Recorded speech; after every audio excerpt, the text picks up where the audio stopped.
وہ غفلت میں یا سستی میں رہ جاتا ہے۔ روزہ صرف بھوکے پیاسے رہنے کا نام نہیں ہے۔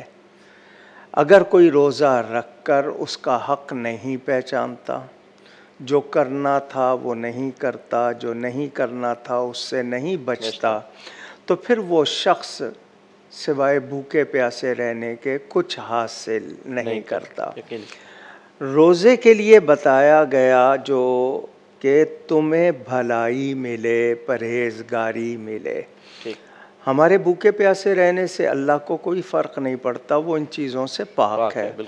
تو میں نے یہ جاننا ہے کہ اس ایک مہینے میں مجھ پر جو روزے فرض ہوئے ہیں تو وہ غرض و غایت کیا ہے؟ قرآن نے واضح کر دیا، لعلکم تتقون، تمہیں پرہیزگاری ملے، تم ستھرائی حاصل کرو۔ اب اس میں مجھے اپنے ظاہر کو بھی پاک رکھنا ہے، باطن میں جو چیزیں 11 مہینے میں خیالات، معمولات، مشغولات، مصروفیات کی وجہ سے اندر گھر کر چکی ہیں، ان کو جانچنا ہے۔ بالکل، خواہشات منع نہیں ہیں، خواہشات کی تہذیب کرنا ہے، ان کو جانچنا ہے کہ کون صحیح ہے، کون سا میرا وقت ضائع کرتی ہے، کون میری توانائی ضائع کرتی ہے، کون سی چیز میرے اخلاق کو بگاڑتی ہے، میں اپنے لیے بھی اور دوسروں کے لیے بھی فائدہ مند ہوں یا نہیں، میں ٹائم پاس کر رہا ہوں یا کچھ حاصل کر رہا ہوں۔ دین یہ چاہتا ہے کہ ہر مسلمان نمونہ بنے، دوسروں کے لیے بھی اور خود کے لیے بھی اپنے آپ کو اچھا رکھے، یعنی اس سے اس کی ذات کو بھی فائدہ ہو، دوسروں کو بھی فائدہ ہو۔ روزہ رکھ کر سب سے پہلا کام میرا جو ہے وہ یہ کہ میری کوئی حرکت، جنبش نافرمانی میں نہ ہو۔ اب اس میں فرائض، واجبات، سنن، مستحبات یہ ہم ذکر کرتے ہیں۔ فرائض لازمی ہیں، واجب ضروری ہیں، سنن سنتوں کو کہتے ہیں جن کے کرنے سے ہمیں اور اچھائی ملتی ہے، نکھرتے ہیں۔ مستحبات پسندیدہ باتیں جن سے اخلاق بھی سنورتے ہیں، مزاج میں نیکی کا رجحان بڑھتا ہے۔ اب مجھے یہ بتائیے کہ میں اکیلا ہوں، غسل خانے میں ہوں یا کمرے میں ہوں، مجھے کوئی دوسرا فرد نہیں دیکھ رہا، میں اس حالت میں بھی کیوں احتیاط کرتا ہوں کہ جس رب کے لیے میں نے روزہ رکھا ہے وہ مجھے دیکھ رہا ہے؟ تو کیا وہ صرف رمضان میں دیکھتا ہے؟ یہ مجھے ایک مزاج مل رہا ہے، میں باقی وقتوں میں گناہ سے نہیں ٹلتا، رمضان میں کیوں ٹلتا ہوں؟ تو اس رمضان سے سیکھ لوں تاکہ آئندہ زندگی بہتر ہو جائے۔ اور وہ جو رسول پاک صلی اللہ علیہ وآلہ وسلم نے فرمایا کہ میری امت کو معلوم ہو جائے کہ رمضان کیا ہے تو وہ تمنا کریں کہ پورا سال ہی رمضان ہو، یعنی یہ کوئی معمولی ساعتیں نہیں ہیں، یہ ایک طرح سے کہہ لیجئے موسم بہار ہے نیکیوں کا۔ کیا بات ہے! اور اس میں ثواب کو مضاعف کر دیا گیا، یعنی بڑھا دیا گیا، نفلوں کا ثواب فرضوں کے برابر، فرضوں کا 70 گنا زیادہ، شوق بڑھے۔ آپ کا یہ مہینہ گزرے ہی عبادت میں، آپ کا سونا جاگنا بھی عبادت ہو جائے۔ علامہ صاحب یقینی طور پہ آپ ہوں ٹی وی پہ اور کالز نہ آئے تو لائیو کالز کا بھی تانتا بننا شروع ہو گیا۔ جی کالرز ہیں۔ جی السلام علیکم، کون صاحب اور کہاں سے گفتگو کریں؟ السلام علیکم۔ وعلیکم السلام۔ جی منصور صاحب سوال کیجیے گا۔ اچھا، سب سے پہلے تو مفتی صاحب کا بہت شکریہ، مہربانی کہ یہاں آئے ہیں اور ہمارے کو اتنی اچھی اچھی باتیں بتاتے ہیں۔ اصل میں تو رمضان کا سلسلہ دیکھ رہا تھا، لیکن آج شروع میں نے دیکھا کہ آپ لوگوں کے اس میں آیا کہ اعمال اور عقائد کا، تو مفتی صاحب سے مجھے ایک سوال کرنا ہے، عاجزانہ ایک سوال، کہ میں قرآن کا ترجمہ پڑھ رہا تھا، اس کے اندر حضرت ابراہیم علیہ السلام کا ایک واقعہ میں نے پڑھا کہ انہوں نے چاند کو دیکھا تو کہا کہ کیا یہ میرا خدا ہے، سورج کو دیکھا تو کہا کہ یہ میرا خدا ہے، یعنی مفتی صاحب تو اچھی طرح سمجھ گئے ہوں گے میرے سوال کو۔ تو میں یہ سمجھنا چاہ رہا ہوں کیا انبیاء جب اس عمر کے حصے میں ہوتے ہیں تو کیا انبیاء کو پتہ نہیں ہوتا کہ ہم نبی ہیں؟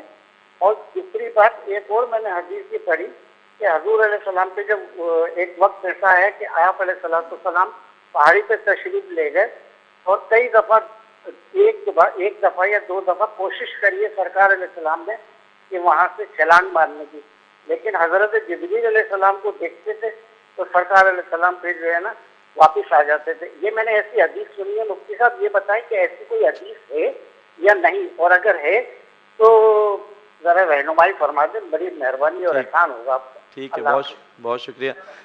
یقینی طور پہ پروگرام کا یہی موٹیو ہے کہ آپ تک عقائد کی صحیح تعلیمات جو ہے پہنچائی جائیں، اور یہ جو آج کل سوشل میڈیا کا دور ہے اس میں لوگ واقعات کو حدیث بتا کے بھی پیش کر دیتے ہیں، تو ایسے ہی سوالات آپ کے نہیں بہت سے لوگوں کے دلوں میں اور ذہنوں میں جو ہے جنم لیتے ہیں. جی علامہ صاحب، سوال آپ سمجھ گئے؟ جی، اس میں سب سے پہلی بات یہ ہے کہ جس کو ہم نبی کہتے ہیں، بالکل، نبی کے معنی المخبر عن الغیب، غیب کی خبریں دینے والا، بالکل، اور نبی اللہ کی طرف سے سکھا کر بھیجا جاتا ہے. وہ اللہ کا شاگرد ہوتا ہے، کسی انسان کا شاگرد نہیں ہوتا.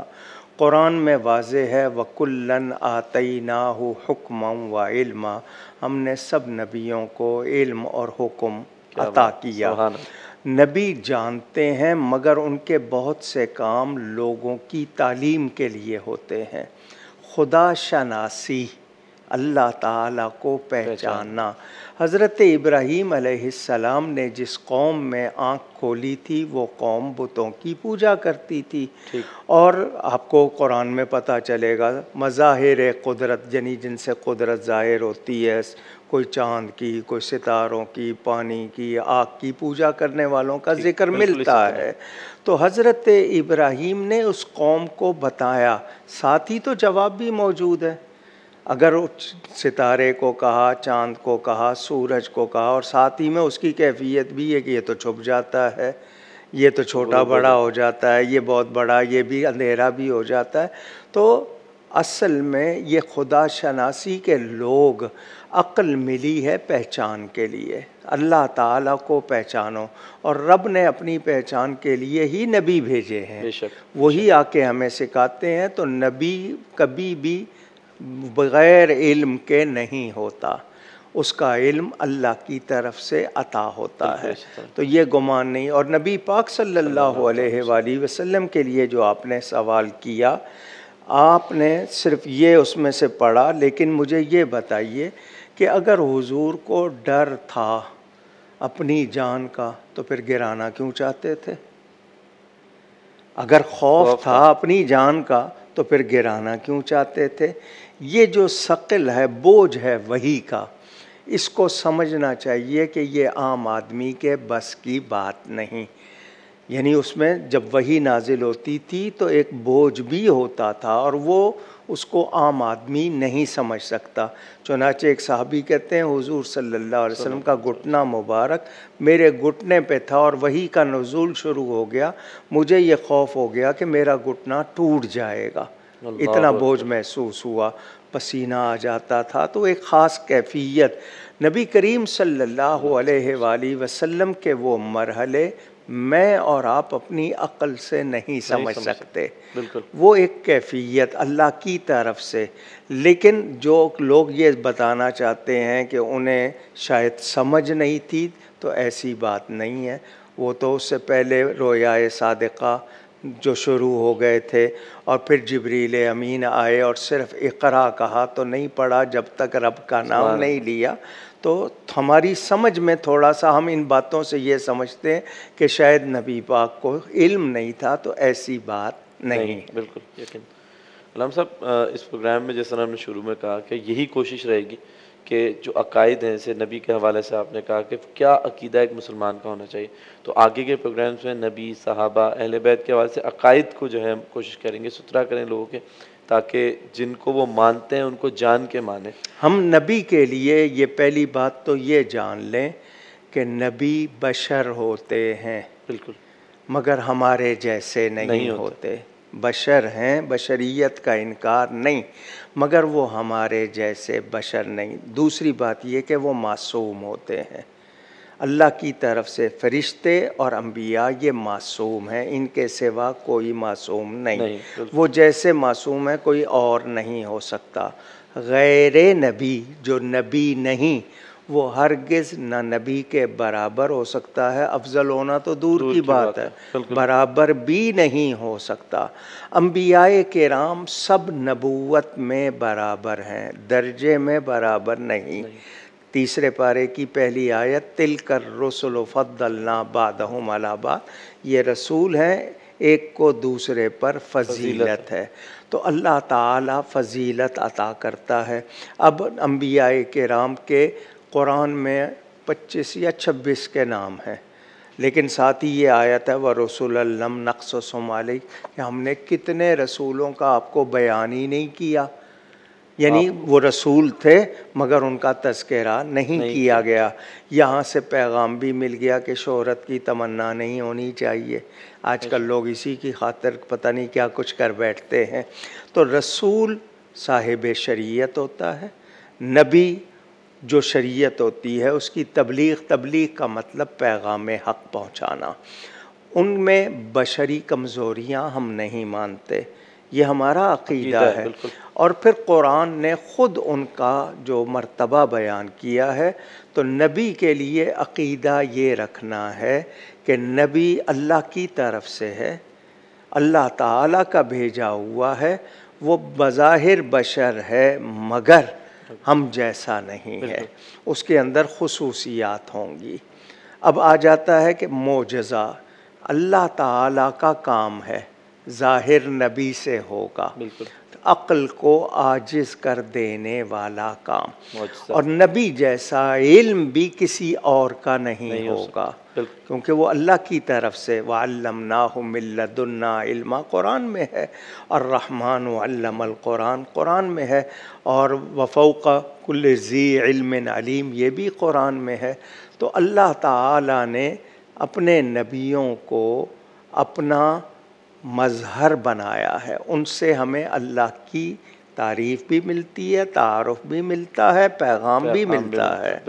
ان کی پیروی کرنے سے ہمیں آسانی، مثلا میں آپ کو کوئی چیز بتاؤں لیکن اس کا عملی نمونہ آپ کے پاس نہ ہو، آپ کو 100 دشواری ہوگی کہ میں صحیح کر رہا ہوں یا نہیں کر رہا، پریکٹیکلٹی میں کس طرح کام کرنا۔ تو وہ نبیوں نے آ کر ہمیں دین سکھا بھی دیا، عمل کرنا سکھا بھی دیا، ہمارے لیے آسانیاں کی ہیں، اور ان کی وجہ سے ہم پر اللہ کی کتنی نعمتیں ہوئی ہیں، کتنی بلائیں ٹلی ہیں۔ پہلے نبیوں کا جو تذکرہ قرآن میں ہمیں ملتا ہے وہ یہی کہ ہم پہلی قوموں سے سبق حاصل کریں، ان کو سمجھیں، تو اس سے ہمارے لیے آسانیاں ہیں۔ بالکل علامہ صاحب، یہی کوشش رہے گی پروگرام میں اسی طرح کے ٹاپک سے بات ہو۔ ناظرین کرام، چلتے ہیں ایک بریک کی جانب، بریک کے بعد دوبارہ حاضر ہوں گے اور کوشش کریں گے اسی ٹاپک کو آگے لے کے چلیں تاکہ آپ کے لیے اور رہنمائی ہو۔ سرکار میری بات بنائے رکھ۔ جی ناظرین، بریک کے بعد دوبارہ حاضر خدمت ہیں اور پروگرام میں گفتگو ہو رہی ہے۔ علامہ صاحب ہمارے ساتھ موجود ہیں۔ یقینی طور پر جب آپ کے سوالات آتے ہیں تو موضوع کا رخ تھوڑا سا اس جانب ہو جاتا ہے، لیکن کوشش کرتے ہیں کہ موضوع کی جانب رہیں اور اسی کے ساتھ چلتے چلتے آپ کے سوالات کے جوابات بھی دیں۔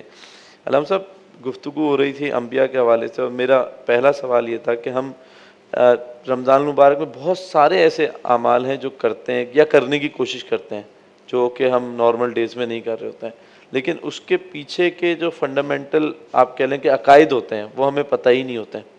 جیسے ابھی آپ نے انبیاء کے حوالے سے فرمایا، تو رب کے لیے کیا ہمارا عقیدہ ہے، کیونکہ ہم رب کو رمضان المبارک میں اس طرح جانتے ہیں کہ ہم پانی پئیں گے تو دیکھ لے گا، لیکن پچھلے جو 11 مہینے ہمارے گزرے ہیں وہ عقیدہ کہاں چلا جاتا ہے؟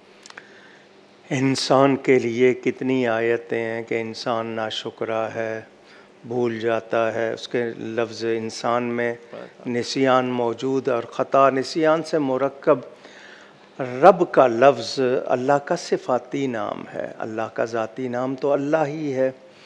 رب پالنے والے کو کہتے ہیں کہ میرا رب، اب قرآن پڑھوں گا تو سمجھوں گا۔ الحمدللہ رب العالمین، بسم اللہ کے بعد پہلی آیت ہے۔ تو رب العالمین، العالمین ما سوا اللہ، اللہ کے سوا جو ہے وہ العالمین، اس کا پالنے والا رب۔ میرے لیے زمین ضروری تھی، رب نے پہلے بنائی، ہوا ضروری تھی، آکسیجن، پانی، غذا، سب کچھ انتظام ہے۔ تو یہ سب کارخانہ قدرت کون چلا رہا ہے؟ رب تعالی۔ میں اس کو رب مانتا ہوں، وہ میرا معبود ہے، اس کے سوا عبادت کے لائق کوئی نہیں، یہ اس کا حق ہے۔ میں اس کی ذات، صفات، ناموں، کاموں میں کسی کو کسی طرح اس کا شریک نہ بناؤں۔ اللہ کے لیے مجھے پہچان ہونی چاہیے، سب سے پہلی بات یہ کہ وہ سراسر محبت ہے، مجھے اللہ سے پیار کرنا ہے۔ کیا بات، میں اس سے محبت کرتا ہوں، تو میں کیوں کرتا ہوں؟ یہ میری فطرت ہے۔ کوئی ذرا سی بات اللہ فوراً منہ سے نکلتا ہے، تو وہ رگے جاں سے زیادہ قریب ہے، جسم جسمانیات سے پاک ہے، مگر اتنا قریب ہے کہ میں خود اتنا قریب نہیں ہوں۔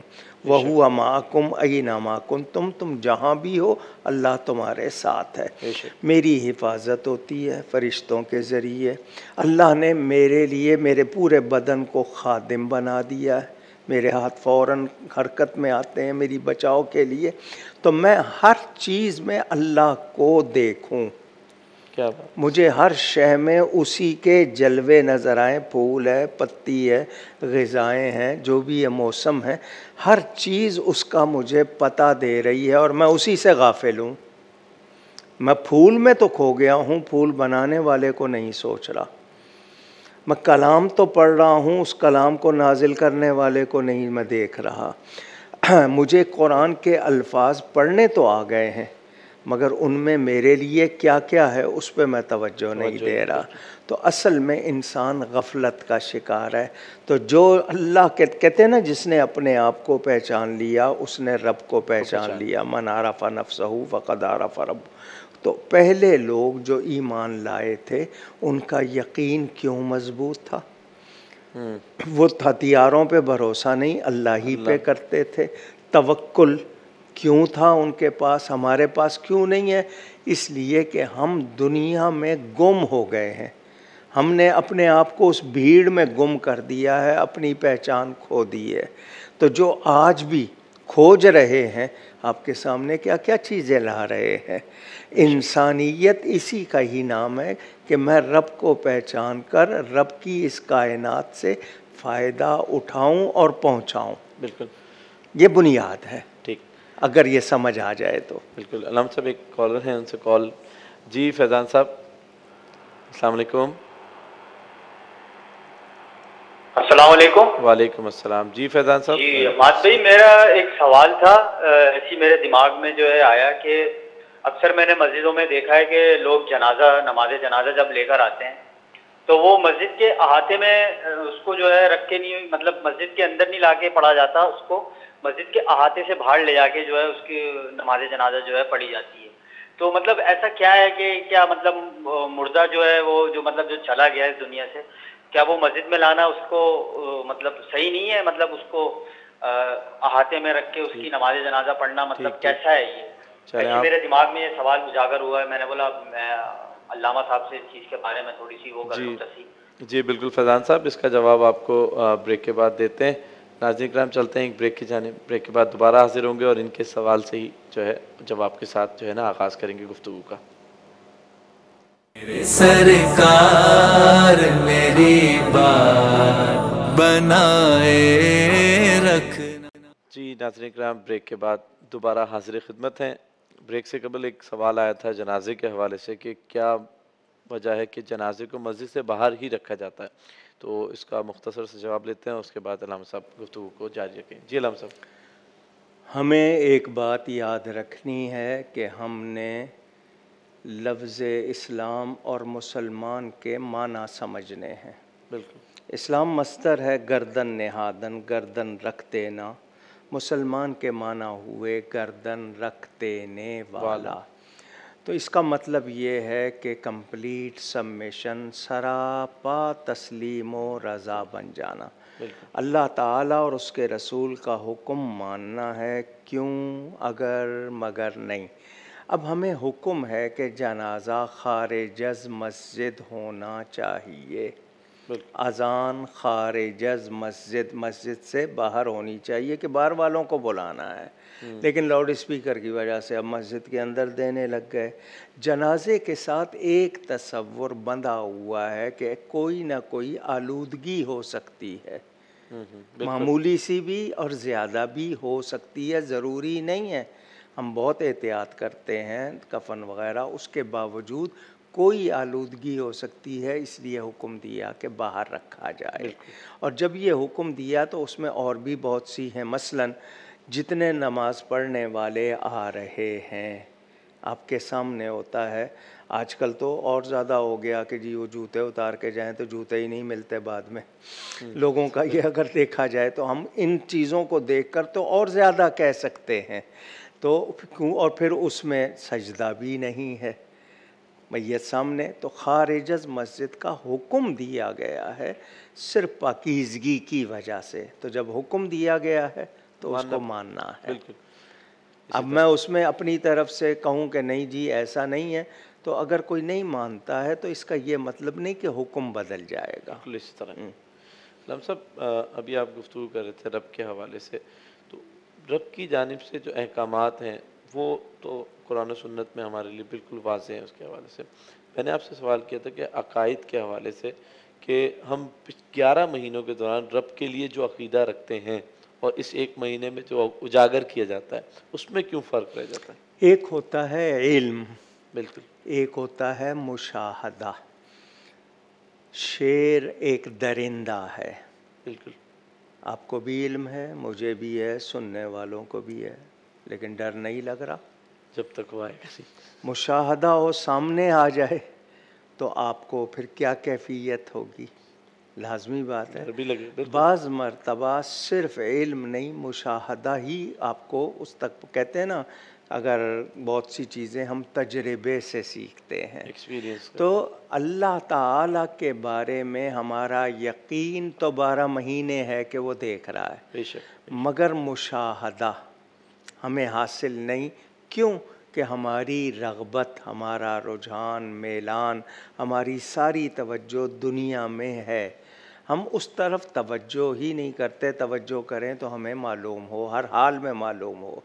میری جو دل کی دھڑکنیں ہیں وہ ان سے بھی واقف ہے، علیم بذات الصدور، سینوں کے اندر جو راز ہیں ان سے بھی واقف، کسی کے بتانے سے نہیں، خود سے جانتا ہے۔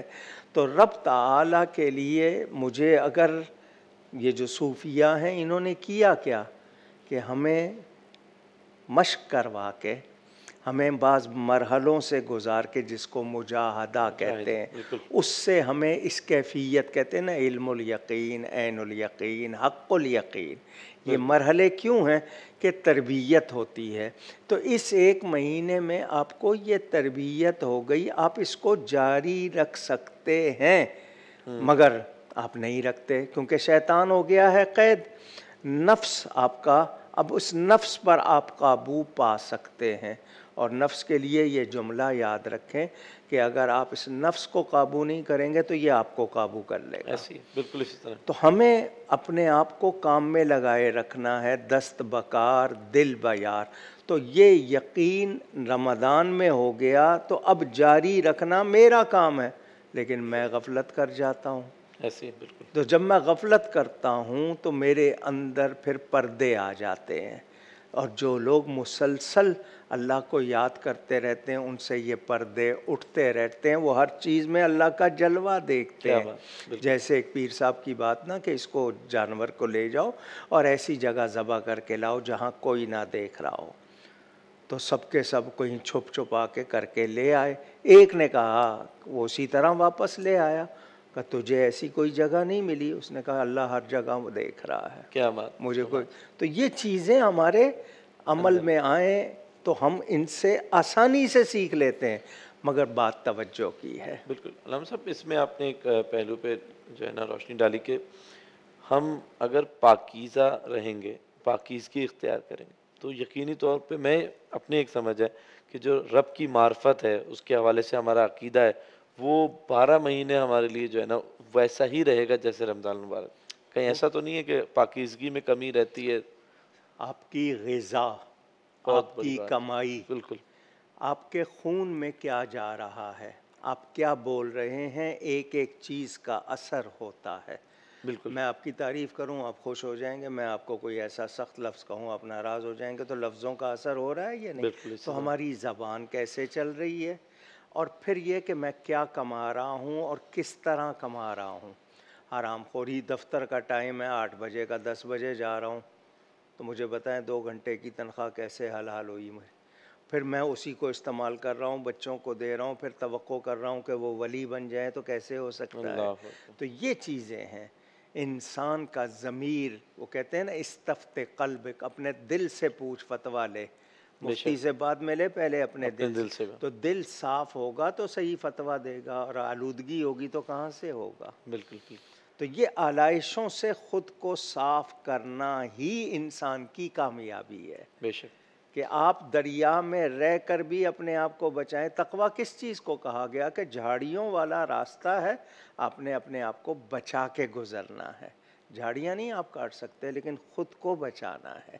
تو میں پوری دنیا کو تو نہیں بدل سکتا، اپنے آپ پر تو قابو پا سکتا ہوں۔ بالکل اسی طرح ہی ہے، اور ایک ایک کر کے ہی معاملہ بہتری کی طرف جائے گا۔ علامہ صاحب، آخری کلمات اس حوالے سے، اور بارہا میری کوشش یہ ہے کہ ویورز کو یہ بتاتا چلوں کہ اس پروگرام میں ہماری کوشش یہی ہوگی کہ عقائد کے حوالے سے گفتگو کریں، کیونکہ عقائد اگر مضبوط ہوں گے تو اعمال یا جو بھی عمل آپ کریں گے اس میں مزہ بھی آئے گا، ثواب بھی ہوگا، اور وہ مکمل بھی ہوگا۔ انشاءاللہ اگلی نشست میں عقیدے کے معنی، عقیدت کے معنی، عقائد کے بارے میں کچھ بتا دوں گا۔ صرف اتنی بات یہ کہنی ہے کہ ہماری نجات کا ذریعہ صحیح عقیدے ہیں۔ بالکل عمل ہمارے عبادت کب بنیں گے؟ جب ہمارے عقیدے درست ہوں گے۔ اسی طرح تو اپنے ایمان کی حفاظت پر سب سے زیادہ زور دیں۔ 3 پارے کی آخری آیت لوگ اگر ہو سکے تو کھول کے پڑھیں، کہ روئے زمین کے برابر سونا ہو وہ ایمان کا بدل نہیں ہے۔ اللہ 1-2 تولے کی کتنی حفاظت کرتے ہیں؟ تو جو اتنا قیمتی ایمان ہے اس کی کتنی حفاظت کیا کرنی بات، چاہیے۔ سبحان اللہ۔ اللہ توفیق دے۔ آمین۔ مجھ سے گفتگو میں کہیں کوئی غلطی ہوئی ہو، اللہ تعالیٰ اس کے رسول صلی اللہ علیہ وسلم کی بارگاہ میں توبہ کرتا ہوں۔ بہت شکریہ۔ بہت شکریہ۔ ناظرین کرام، پروگرام اسلام اور ہمارا اسلام کے حوالے سے جو ہم گفتگو کر رہے تھے، اس میں انشاءاللہ آگے جتنے بھی پروگرامز ہوں گے اسی ٹائپ کے ٹاپکس آپ کے سامنے لائیں گے، گفتگو کریں گے، اور آپ کے لیے بھی رہنمائی ہوگا، ہماری بھی رہنمائی ہوگی۔ انشاءاللہ تعالیٰ کل ایک نئے ٹاپک کے ساتھ آپ کے سامنے حاضر خدمت ہوں گے۔ جب تک کے لیے اپنے میزبان سید حماد حسین کو اجازت دیجیے۔ السلام علیکم۔ سرکار میری بات بنائے رکھ